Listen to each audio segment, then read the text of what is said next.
दोस्तों, social welfare party of India के राष्ट्रीय सचिव श्री सिराज तालिब ने आइडियल इस्लामिक स्कूल पहुंचकर social welfare party of India को बढ़ाने के लिए जोरदार वकालत की। हजरत, आज इस कड़कड़ाती हुई सर्दी में आप हजरात यहाँ तशरीफ़ लाए, मैं आपका बहुत शुक्रगुज़ार हूँ कि जब लोग रज़ाइयों में बैठे हुए हैं तब आप इस मिशन के लिए, इस तहरीक के लिए यहाँ पर आए हुए हैं। और यकीन मानिए, दुनिया के अंदर कोई भी इनकलाब बग़ैर कुर्बानी के नहीं आया है। पहले जब इनकलाबात आते थे, जब कोई बदलाव बड़ा आता था तो उसके लिए सर काटना पड़ता था, सर कटाना पड़ता था। हुकूमतों की तब्दीलियों के लिए लोग मैदान जंग में घोड़ों पर सवार होकर तलवार लेकर आया करते थे। लेकिन आज के दौर में आपको सर काटने या कटाने की ज़रूरत नहीं है, क्योंकि ये जमहूरियत है, ये डेमोक्रेसी है।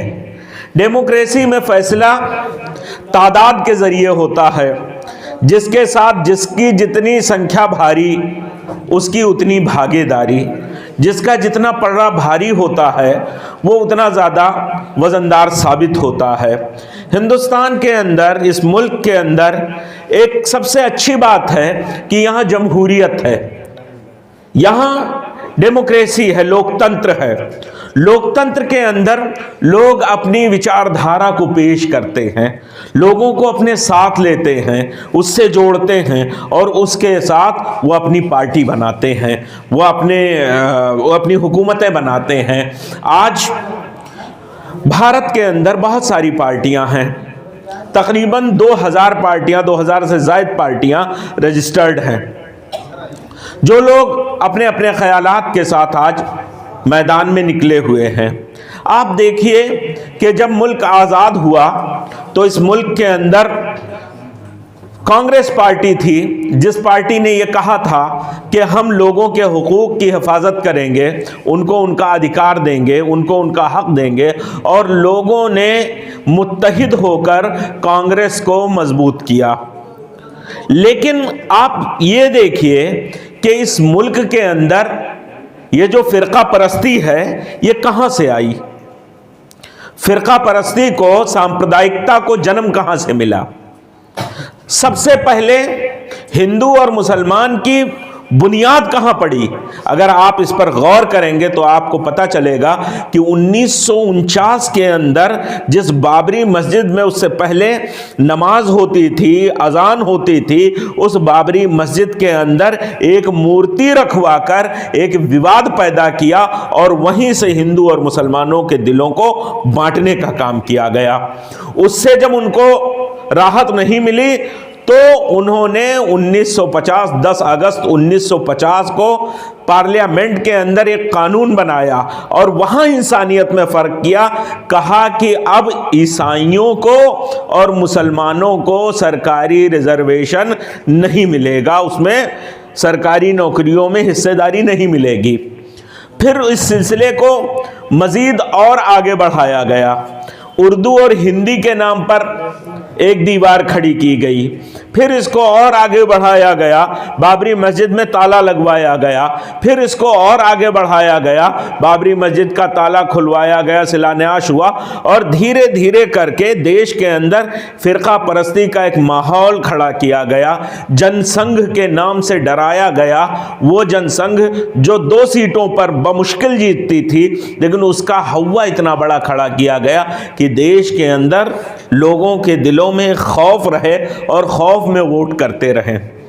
उसके बाद चाहे वो जनता दल हो, चाहे वो समाजवादी पार्टी हो, चाहे वो बहुजन समाज पार्टी हो, सबने जातीय राजनीति की, धर्म की राजनीति की, अगड़े पिछड़े की राजनीति की, और उस राजनीति का यह असर हुआ कि समाज के अंदर एक बंटवारा हुआ, लोग बंटते गए और आज बढ़ते बढ़ते इस मुकाम पर पहुंचे हुए हैं कि एक ऐसी जालिम हुकूमत आ गई है जिसने रंग, नस्ल, मजहब, भाषा, इसके नाम पर लोग आज पूरे भारत को बांट दिया है।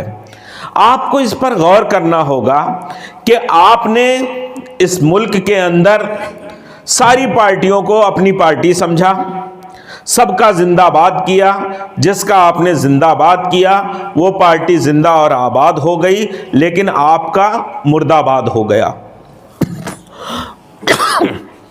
आज किसी भी महकमे में आप चले जाइए, आप नदारद हैं,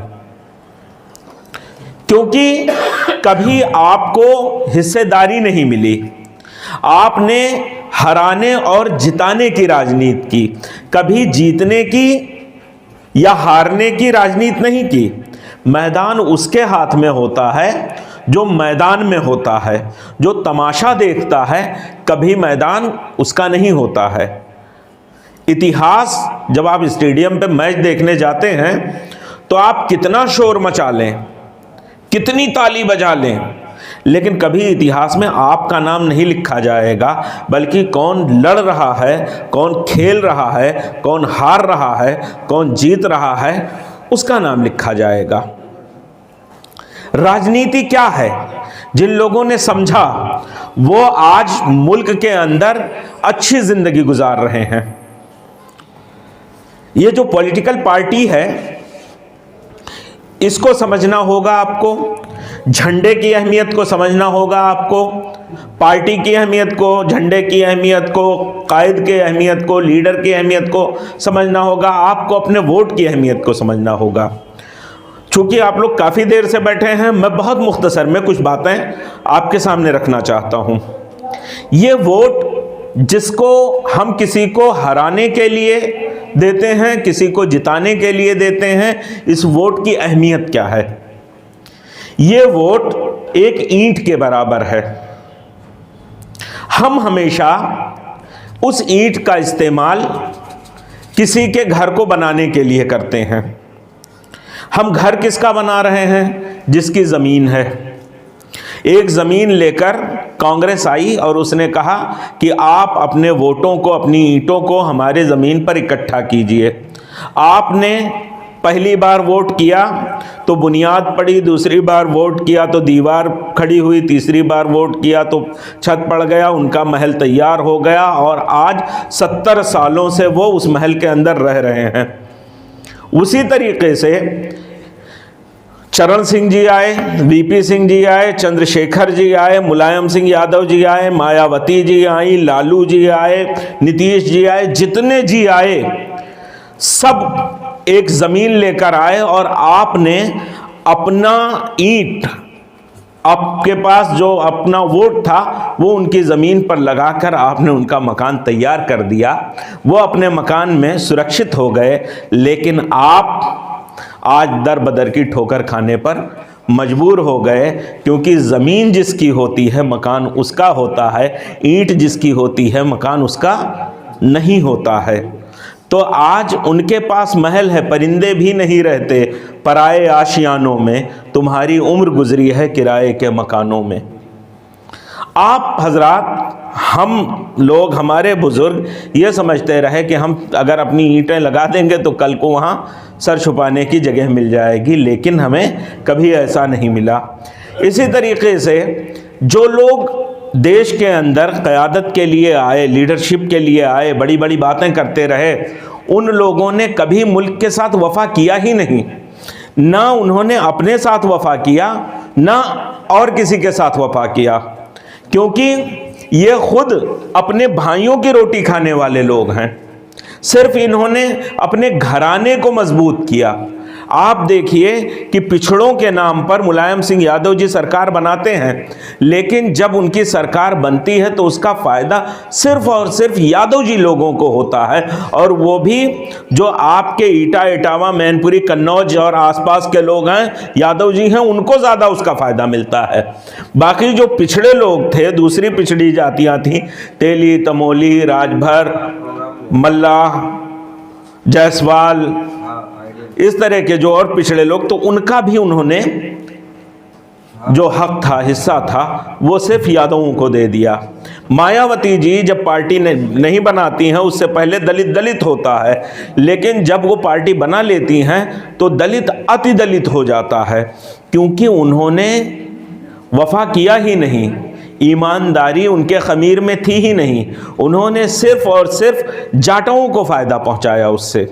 जब तक नेतृत्व ईमानदार नहीं होगा, जब तक लीडरशिप ईमानदार नहीं होगी, जब तक उनको ये नहीं पता होगा कि ईमानदारी क्या चीज़ है, हक क्या चीज़ है, नाहक क्या चीज़ है, जायज़ क्या है, नाजायज़ क्या है, हलाल क्या है, हराम क्या है, जब तक इसकी तमीज़ नहीं होगी तब तक वो किसी के साथ इंसाफ नहीं कर सकते हैं। जब तक उनको ये तालीम नहीं होगी उनके पास कि आपका पड़ोसी अगर भूखा है तो आप पेट भर के नहीं खा सकते हैं, आप पर पेट भरना हराम है।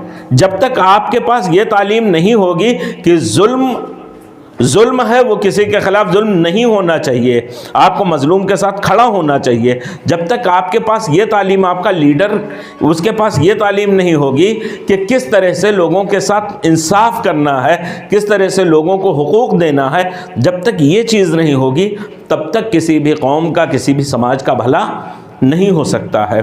तो अजीज़ साथियों, आज वेलफेयर पार्टी ऑफ इंडिया जो 2011 में वजूद में आई थी, अल्हम्दुलिल्लाह इस वक्त 11 रियासतों में काम कर रही है।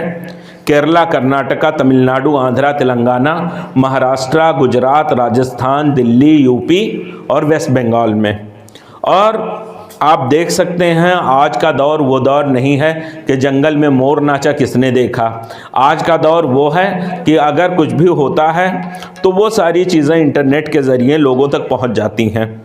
आज किस तरह से वेलफेयर पार्टी ऑफ इंडिया का काम चल रहा है पूरे हिंदुस्तान के अंदर आप देख सकते हैं, इंटरनेट पे सारी चीज़ें मौजूद हैं। वेलफेयर पार्टी ऑफ इंडिया चाहती है कि अक़दार पर मुबनी सियासत हो। ये नहीं चाहती है कि दिलों को बांटकर हिंदू और मुसलमान के नाम पर, अगड़े और पिछड़े के नाम पर, मंदिर और मस्जिद के नाम पर, गीता और कुरान के नाम पर राजनीति की जाए, बल्कि वेलफेयर पार्टी ऑफ इंडिया का वही मानना है, खैरुन्नास मय्यनफउन्नास, तुम में बेहतर वही है, वो है जो आवाम के लिए, लोगों के लिए, जनता के लिए बेहतर हो। हम एक बेहतर मिशन लेकर आए हैं, एक बेहतर काम लेकर आए हैं। वेलफेयर पार्टी ऑफ इंडिया एक पार्टी नहीं है बल्कि एक मिशन है। हम एक मिशन के तहत आए हैं, जो हम ये चाहते हैं कि देश के अंदर तब्दीली आए, सिर्फ सत्ता परिवर्तन ना हो बल्कि व्यवस्था परिवर्तन हो। अब निज़ाम बदला जाए, उन मजलूमों के लिए खड़ा हुआ जाए जो आज तक दबे हुए हैं, कुचले हुए हैं, जिनको आज तक इंसाफ नहीं मिला। हम ये चाहते हैं कि जो हमारे रिसोर्सेज हैं, वसाइल हैं, उनका मुनसफाना तकसीम हो। वेलफेयर पार्टी जिसका मायने ही है कल्याणकारी पार्टी, एक फलाही पार्टी, वेलफेयर मतलब ही होता है कल्याणकारी। तो ये कल्याणकारी पार्टी है जो एक कल्याणकारी राज्य चाहती है, कल्याणकारी राज्य की स्थापना चाहती है। वो ये चाहती है कि आप अपनी लीडरशिप को समझो। एक बहुत बुनियादी फ़र्क है दूसरी पार्टियों में और वेलफेयर पार्टी में। दूसरी पार्टियों ने आज तक आपने देखा होगा कि सिर्फ और सिर्फ कार्यकर्ता पैदा किए, जिंदाबाद मुर्दाबाद करने वाला पैदा किया, लेकिन welfare party of India leader पैदा कर रही है। वेलफेयर पार्टी ऑफ इंडिया आपके अंदर सियासी शऊर बेदार करना चाहती है, आपकी लीडरशिप को बेदार करना चाहती है, आपको मसला नहीं बल्कि मसलों का हल देने वाला बनाना चाहती है। इसलिए वेलफेयर पार्टी ऑफ इंडिया एक बहुत ही मजबूत अज़्म के साथ आज निकल कर आई है। अगर बात की जाए लीडरशिप की, कायदाना सलाहियत की, तो आज हमारे पास, हमारे दरमियान इज़्ज़त माब डॉक्टर सैयद कासिम रसूल इलियास साहब तशरीफ़ फरमा हैं। सादगी आप खुद देख रहे हैं, जिस तरह से आप ज़मीन पर उतर कर काम करते हैं, जहां हम ये कतई नहीं चाहते हैं कि हमारा जिंदाबाद और मुर्दाबाद किया जाए। जिस तरह से हमारे कायद ने कभी ये नहीं चाहा कि हमारे पीछे नारा लगाने वाली एक टीम हो, क्योंकि आपका कहना ये है कि अगर ये कौम अपने लिए जिंदाबाद करे, जिससे इसके जवानों का जिंदाबाद हो, जिससे इनके बच्चों का जिंदाबाद हो, जिससे इनके इलाकों का जिंदाबाद हो, जिससे इनके माँ और बहनों का जिंदाबाद हो, जिससे इस मुल्क का जिंदाबाद हो। जिस दिन ये जिंदाबाद इसके लिए करना शुरू कर देंगे, उस दिन ये कौम जिंदा और आबाद हो जाएगी। आज तमाम मैं दावे के साथ कह सकता हूं कि हिंदुस्तान की जितनी सियासी पार्टियां हैं, उनके लीडरान को एक तरफ रखिए, चाहे वो शराफत में, चाहे वो सदाकत में, चाहे वो सलाहियत में, चाहे वो किसी भी मामले में, चाहे वो सादगी में, आप, मेरा दावा है कि ऐसा लीडर किसी भी पार्टी के पास नहीं है जैसा वेलफेयर पार्टी ऑफ इंडिया के पास है। 40 साल तक इसी सरजमीन पर आपने अपने कैरेक्टर को पेश किया है, अपने किरदार को मनवाया है, तब आज आपके दरमियान एक पार्टी की क़यादत के लिए खड़े हुए हैं। हजरात, यकीन मानिए, तारीख़ के औराक़ में वो दौर भी देखे हैं, लम्हों ने ख़ता की थी, सदियों ने सज़ा पाई। आज काबिल मुबारकबाद हैं आप, जब वेलफेयर पार्टी ऑफ इंडिया आपके दरवाज़े पर दस्तक देने आई है।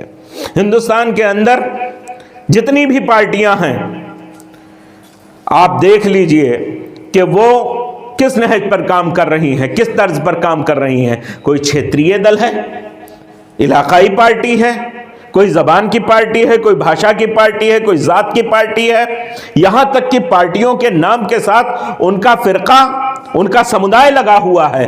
और मुल्क की सियासत किसी भी फ़िरके के साथ जोड़कर नहीं की जा सकती है।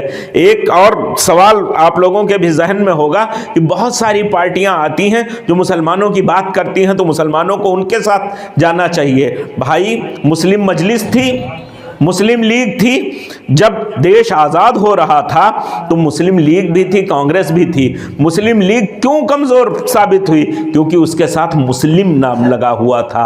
याद रखिए कि हिंदुस्तान वो मुल्क है जहाँ रंग बिरंगे फूल रहते हैं, और ये हिंदुस्तान तो हिंदुस्तान है जब हमारा रब रब्बुल आलमीन है, जब हमारा नबी रहमतुल्लिल आलमीन है, जब हमारी किताब कुरान मजीद वो तमाम इंसानियत के लिए है, जिसकी शुरुआत ही अल्हम्दुलिल्लाह रब्बिल आलमीन से होती है, जिसका कि आखिरी सूरत ही कुल औज़ु बिरब्बिन नास है, जो आवाम की और इंसानियत की बात करती है।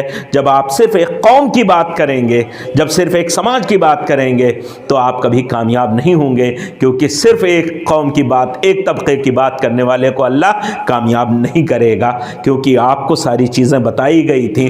तो आज जो मुल्क के अंदर सियासत हो रही है, मज़हब के नाम पर, धर्म के नाम पर, वो सियासत बांटने वाली है, कभी जोड़ने वाली नहीं हो सकती है। अगर जोड़ने वाली कोई सियासत है तो वो वेलफेयर पार्टी ऑफ इंडिया की सियासत है, जिसमें हम इंसानियत में फ़र्क नहीं कर रहे हैं, जिसके लिए डॉक्टर सैयद कासिम रसूल इलियास का कहना है कि सबको लेकर साथ चलें, कोई न तन्हा छोड़ा जाए। हम दीवानों ने सोचा है दिल से दिल को जोड़ा जाए। हम इस मुल्क को मजबूत करने के लिए आए हैं। तो साथियों, वक्त की कमी है, दामाने वक्त में इतनी गुंजाइश नहीं है कि गुफ्तगू और मज़ीद आपसे की जाए, क्योंकि अभी आपको अपने महबूब रहनुमा को, अपने कायद को भी सुनना है।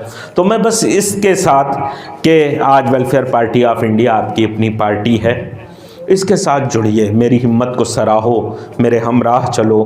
मैंने एक शम्मा जलाई है इन हवाओं के ख़िलाफ़। आज ये जो फ़िरक़ा परस्त हवाएँ चल रही हैं, इनके ख़िलाफ़ आपको मुत्तहिद होकर, कदम से कदम मिलाकर और समाज के सभी तबक़ात को लेकर खड़ा होना होगा, क्योंकि वेलफेयर पार्टी ऑफ इंडिया इस अज़्म के साथ आई है कि इस मुल्क को बुलंदी पर पहुंचाया जाए, उन तमाम तबक़ात को उनके हुकूक़ दिलाए जाएं जो आज अपने हुकूक़ से, अपने अधिकारों से वंचित हैं। तो साथियों, बस आपसे मेरी इतनी गुजारिश है कि आप लोग मिलकर इस पार्टी को मजबूत कीजिए, जिससे ये पार्टी मजबूत हो, आप मजबूत हों, इंसानियत मजबूत हो और ये हमारा मुल्क मजबूत हो। बहुत बहुत शुक्रिया। प्यासे दरिया मत घबराना, सूरज आने वाला है, बर्फ़ पहाड़ों से पिघली तो जल ही जल हो जाएगा, जल ही जल हो जाएगा। बहुत बहुत शुक्रिया। खुदा